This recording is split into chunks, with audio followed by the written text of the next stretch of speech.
Karibu sana mwanafamilia wa Nyumba ya Simulizi. Leo tumekuletea simulizi bomba na nzuri kweli kweli, yenye mafunzo na msisimko wa hali ya juu.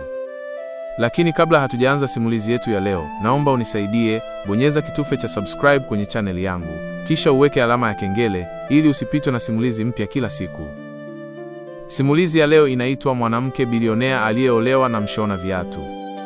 Ni simulizi ya kugusa moyo, ikionyesha kwamba maisha yanaweza kubadilika kutoka chini kabisa hadi kileleni, na kwamba upendo wa kweli hauangalii hadhi wala mali.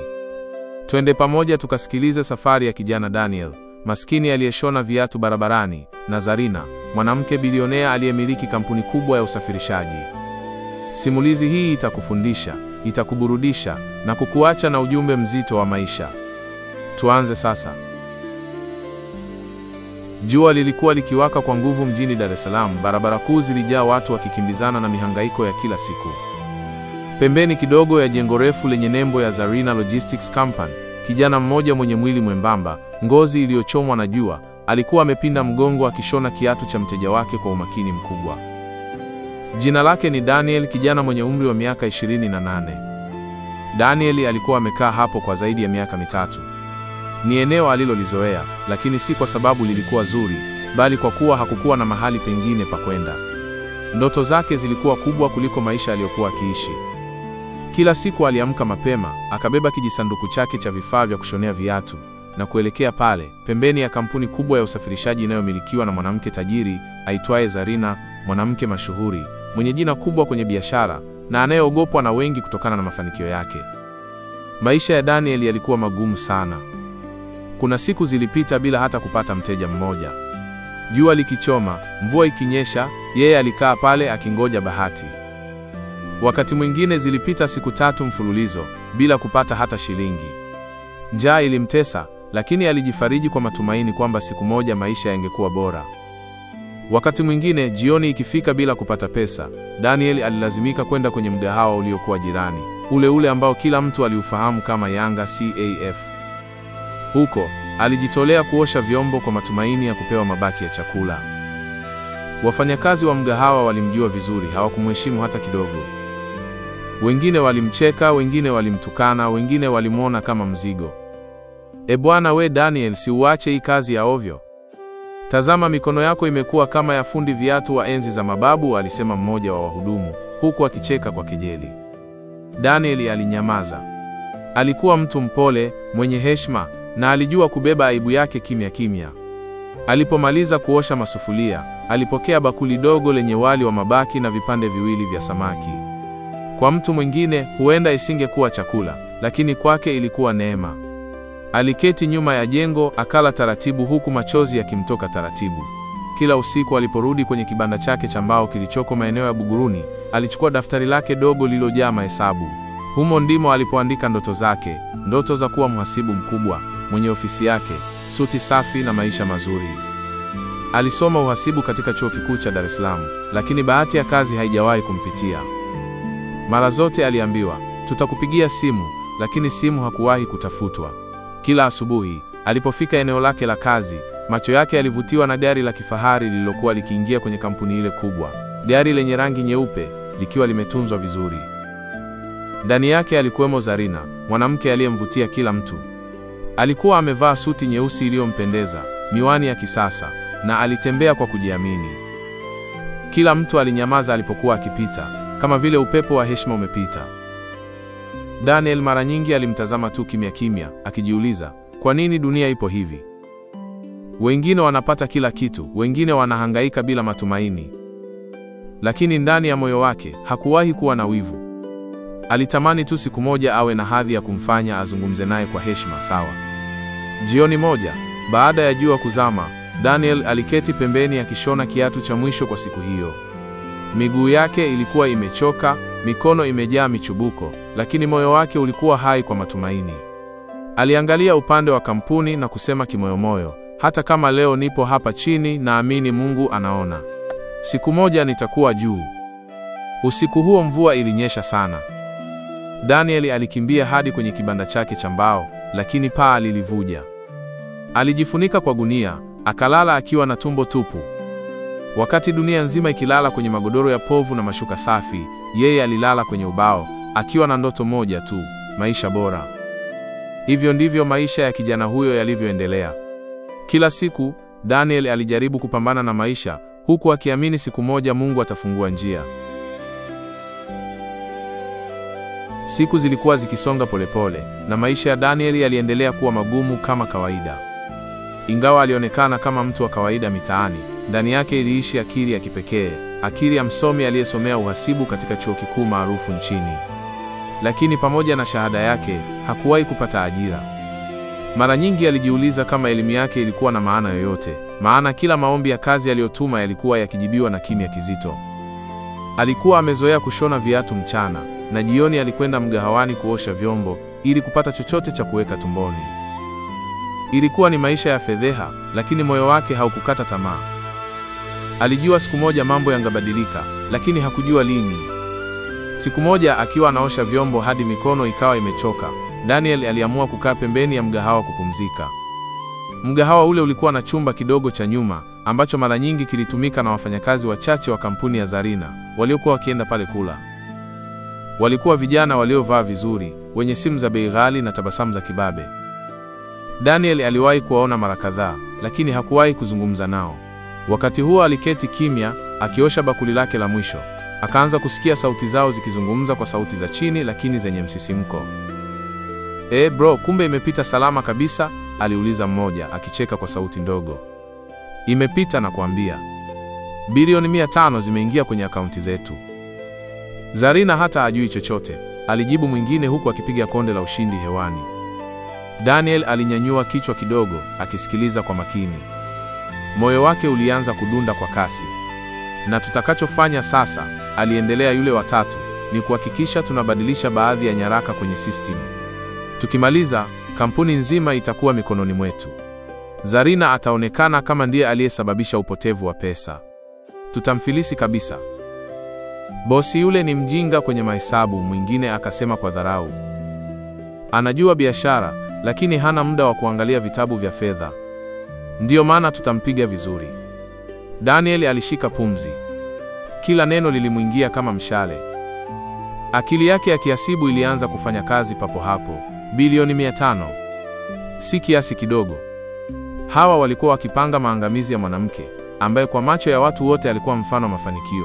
Alijisogeza kidogo karibu na dirisha dogo lililokuwa nyuma ya chumba hicho, akaendelea kusikiliza. "Mara tukisha hakikisha zile documents zimebadilishwa," aliongea mmoja kwa sauti ya chini, "tunapotea kabisa. Akijaribu kufuatilia, tutakuwa tumeshatuma hela nje ya nchi."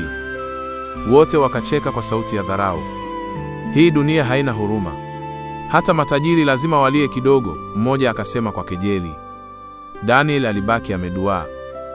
Mikono yake ilianza kutetemeka, si kwa woga, bali kwa hasira.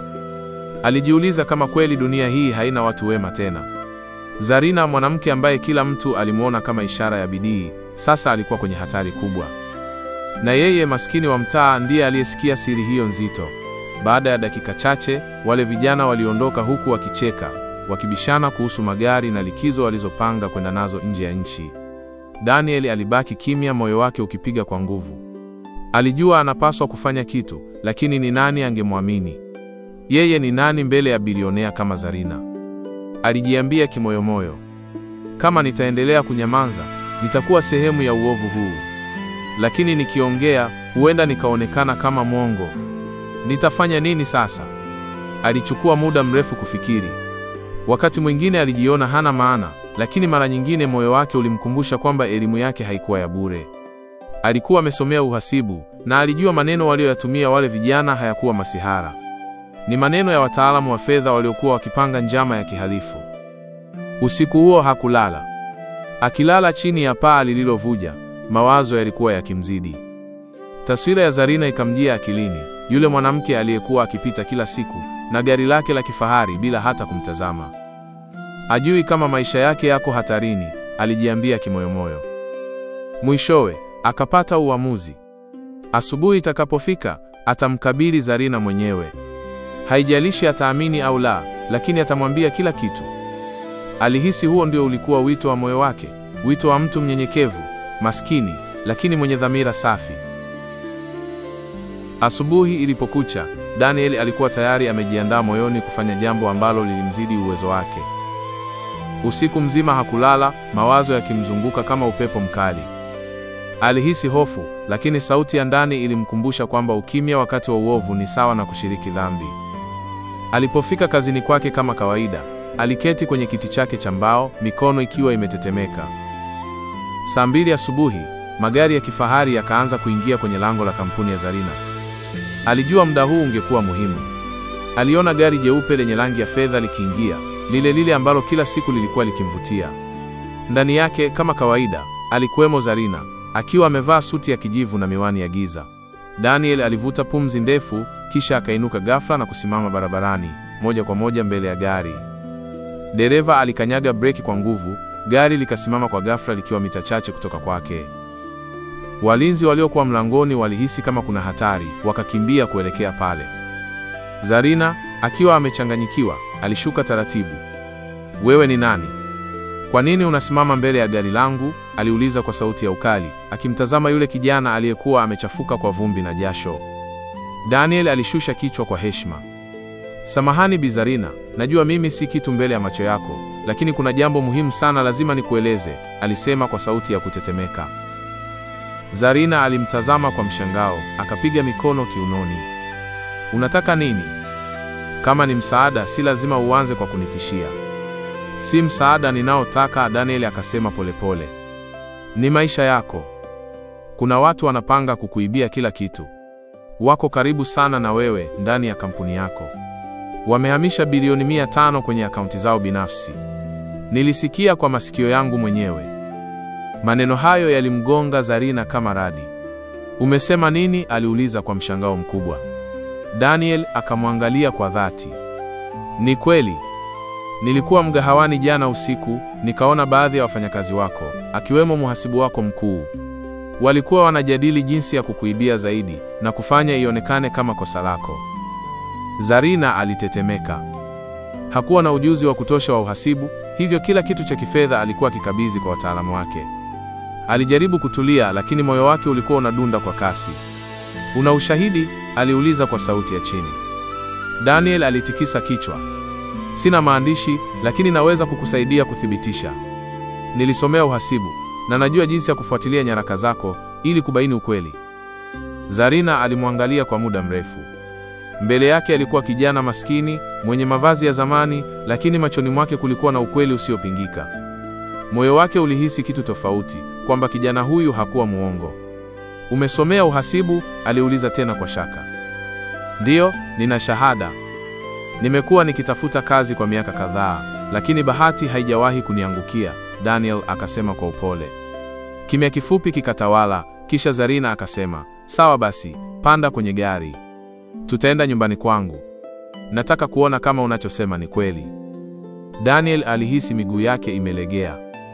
Hakuwahi kuketi kwenye gari la kifahari kama hilo. Walipanda wote wawili, Zarina akiwa ameketi kwa mbele naye pembeni yake. Gari likaanza safari kuelekea nyumbani kwa Zarina, nyumba kubwa ya kifahari iliyokuwa Mikocheni. Walipofika, Zarina aliwafukuza wafanyakazi wake kwa muda. "Usiku huu hatulali," alisema kwa sauti ya mamlaka. "Tutachunguza kila kitu." Daniel akavuta laptop karibu, akaanza kuchambua nyaraka za kampuni, akitumia taaluma yake kuangalia kila kipengele. Zarina alikaa kando yake, akitazama kwa mshangao jinsi kijana huyo maskini alivyokuwa mtaalamu wa kweli. Usiku ulianza kushuka, lakini kazi haikuisha. Wote wawili walikaa wakichunguza kwa makini, huku Zarina akianza kuelewa kwamba huenda kijana huyo ndiye angekuwa wokovu wake. Usiku ule haukuwa wa kawaida kwa Zarina. Kwa mara ya kwanza tangu aanze biashara yake, alikaa macho hadi asubuhi akipitia kila nyaraka ya kampuni yake, si kwa hofu bali kwa mshangao na heshima kwa kijana aliyekuwa ameketi kando yake, Daniel. Wote wawili walikuwa wamejawa na uchovu, macho yakiwa mekundu kwa kukosa usingizi, lakini mioyo yao ilikuwa thabiti kwa lengo moja, kutafuta ukweli. Daniel alikuwa akifanya kazi kwa umakini mkubwa, macho yake yakikagua kila jedwali, kila risiti na kila rekodi ya fedha. Aliandika mahesabu kwa ufasaha, akitumia ujuzi wake wa uhasibu kwa ustadi wa hali ya juu. Zarina alimwangalia akijiuliza, inawezekanaje kijana huyu ambaye nilimdharau kimya kimya kila siku akishona viatu pale nje, awe na akili kubwa kiasi hiki? Kadiri muda ulivyopita, tarakimu zilianza kuonyesha kitu kisicho cha kawaida. Akaunti kadhaa zilionekana zikituma fedha kwa mpangilio wa ajabu, zikiwa zimegawanywa kwa kiasi kidogo kidogo ili zisionekane kama wizi mkubwa. Lakini kwa macho ya mtaalamu kama Daniel, hilo halikuweza kupita. Bi Zarina, angalia hapa, Daniel alisema kwa sauti ya chini lakini yenye msisitizo. Hii ni miamala iliyokuwa ikifanywa kwa miezi 6 mfululizo. Wamekuwa wakitoa pesa kidogo kidogo kutoka kwenye akaunti kuu na kuzipeleka kwenye akaunti 3 tofauti, zote zikiwa na majina ya watu walioko ndani ya kampuni. Zarina alijisogeza karibu, macho yake yakipanuka. Una uhakika na haya? Aliuliza kwa sauti ya mshangao. Daniel akatabasamu kwa upole. Hizi ni nyaraka halali kutoka mfumo wa kampuni yako. Wamejaribu kuficha nyendo zao, lakini mahesabu hayawezi kudanganya. Zarina alishika kichwa chake, moyo wake ukipiga kwa nguvu. Bilioni 500 zimepotea bila mimi kujua, alisema kwa sauti iliyojawa huzuni. Daniel alimwangalia kwa upole. Lakini sasa tuna ushahidi wote. Huu ni muda wa kuchukua hatua kabla hawajaharibu zaidi. Asubuhi ilipokaribia, jua likiwa linachomoza taratibu kupitia madirisha ya nyumba kubwa ya Zarina, meza nzima ya sebule ilikuwa imejaa mafaili, stakabadhi na karatasi zilizojaa mahesabu. Wote wawili walikuwa wamechoka, lakini walihisi ushindi. Zarina alimtazama Daniel kwa muda mrefu, machozi yakianza kumpenya. Daniel, alisema kwa sauti ya hisia, sijui kama nitaweza kulipa wema wako. Umekuwa malaika kwangu. Kama si wewe, ningeendelea kuibiwa mpaka kampuni yangu ife. Daniel akatikisa kichwa kwa unyenyekevu. Usinishukuru sana Bi Zarina. Nilichofanya ni wajibu wa mtu mwenye haki. Lakini sasa lazima ufanye jambo la kisheria. Wapeleke hawa watu mahakamani kabla hawajajificha. Zarina alikaa kimya kwa muda akitazama mafaili mezani. Kisha akasema kwa sauti ya kujiamini, uko sahihi. Hatutawapa nafasi ya kuendelea kunichezea. Leo hii nitawasiliana na mwanasheria wangu. Daniel alitabasamu kwa upole. Alijua kazi yake haijaisha, lakini moyo wake ulijaa faraja. Kwa mara ya kwanza katika maisha yake, alihisi elimu yake imekuwa na maana. Wakati Zarina akinyanyuka kuelekea chumbani kubadilisha nguo ili aende kazini, Daniel alibaki pale sebuleni, akitazama faili lililoandikwa kwa herufi kubwa, Evidence 500 billion. Siku iliyofuata ilikuwa kama filamu kwa Zarina. Akiwa ameshikilia ushahidi wote mikononi, aliamka mapema akiwa na hasira na uthubutu. Aliwapigia simu maafisa wa polisi na mwanasheria wake binafsi, kisha akaandaa mkutano wa dharura ofisini kwake.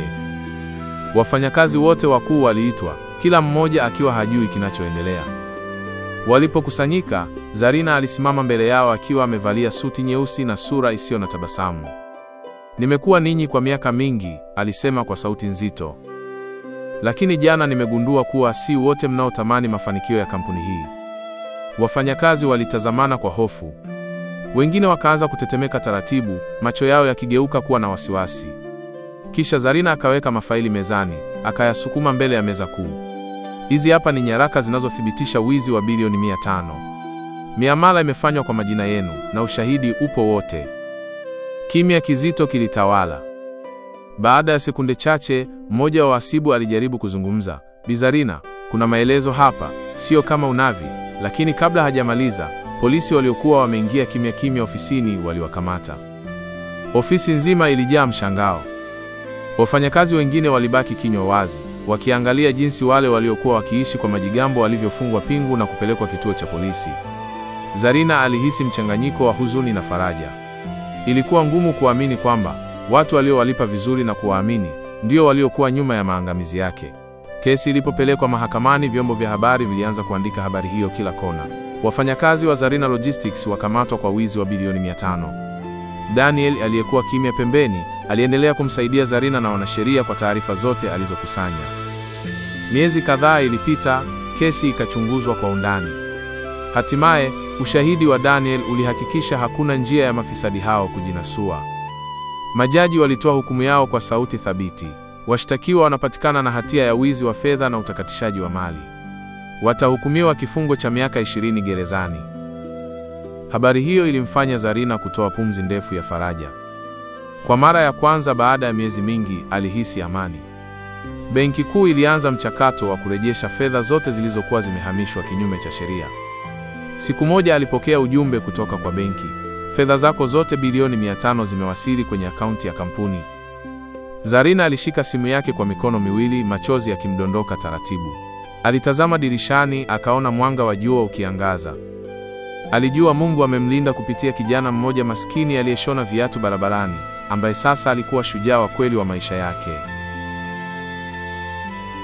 Miezi kadhaa baada ya hukumu, maisha ya Zarina yalianza kurudi katika mstari.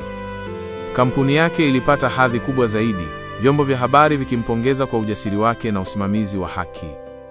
Lakini kila mara alipofika ofisini, alipokuwa akitazama meza ya uhasibu, moyo wake ulirudi kwa jina moja: Daniel. Kijana huyo alikuwa zaidi ya mkombozi. Alikuwa mtu ambaye alisimama kwa ujasiri bila kujali nafasi yake, mtu ambaye hakutafuta faida, bali alisimama upande wa ukweli. Siku moja Zarina akiwa ameketi nyumbani kwake, aliamua kufanya jambo ambalo lilikuwa ndani ya moyo wake kwa muda mrefu. Alivaa mavazi mepesi, akachukua gari lake na kuelekea pale mbele ya kampuni yake alipokuwa akiketi Daniel kila siku akishona viatu. Alipofika pale, moyo wake ulijawa na hisia. Aliona kijana yule yule akiwa amekaa kwenye kiti cha mbao akishona kiatu taratibu, huku akipiga wimbo wa taratibu wa faraja. Watu waliokuwa wakipita walishangaa kuona gari la kifahari likisimama pale, kisha mwanamke mwenye sifa kubwa nchini akishuka mwenyewe. Zarina alitembea taratibu kuelekea kwa Daniel, macho yake yakionyesha tabasamu la shukrani. Daniel alisimama kwa heshima, akishika kofia yake mkononi. Bi Zarina, sijawahi kufikiria ungekuja hapa, alisema kwa mshangao mkubwa. Zarina alitabasamu kwa upole. Daniel, siwezi kusahau kilichotokea. Wewe uliokoa maisha yangu, biashara yangu na heshima yangu. Nimekuwa nikifikiria siku zote, ni kitu gani naweza kufanya kulipa wema wako. Lakini kadri ninavyofikiri, hakuna zawadi inayoweza kulinganisha na moyo wenye thamani kama wako. Daniel alinyamaza, akainama kwa unyenyekevu. Nilichofanya ni wajibu wangu kama binadamu. Sikutarajia malipo. Zarina akasogea karibu zaidi, sauti yake ikitetemeka kidogo. Najua. Na ndio maana nataka kitu kimoja tu kutoka kwako. Nataka uwe sehemu ya maisha yangu.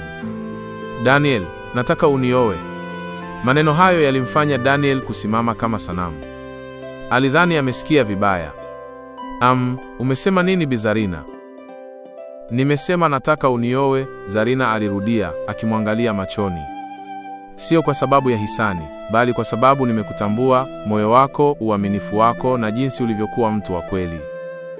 Watu wengi wamenizunguka kwa tamaa, lakini wewe ulisimama kwa uadilifu na kuamini kuliko mtu yoyote.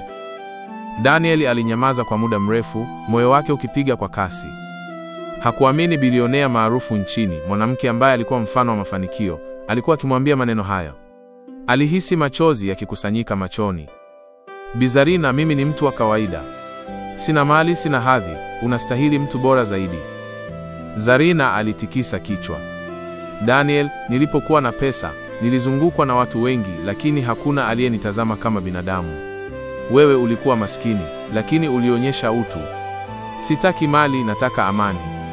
Na ninajua nitapata amani ikiwa nitakuwa na mtu kama wewe. Kimya kilitawala kwa muda. Watu waliokuwa wakishuhudia tukio lile barabarani walibaki midomo wazi. Hatimaye, Daniel alishusha pumzi ndefu na kusema, kama kweli moyo wako unamaanisha, basi sitakataza mapenzi ya Mungu. Nitakuoa. Zarina alitabasamu kwa furaha, machozi yakimdondoka.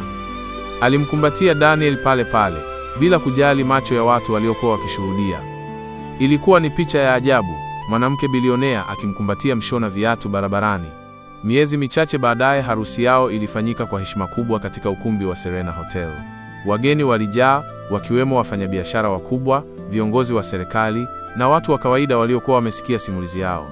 Zarina alivaa gauni jeupe lililong'aa, na Daniel kwa mara ya kwanza alivaa suti safi nyeusi iliyompendeza.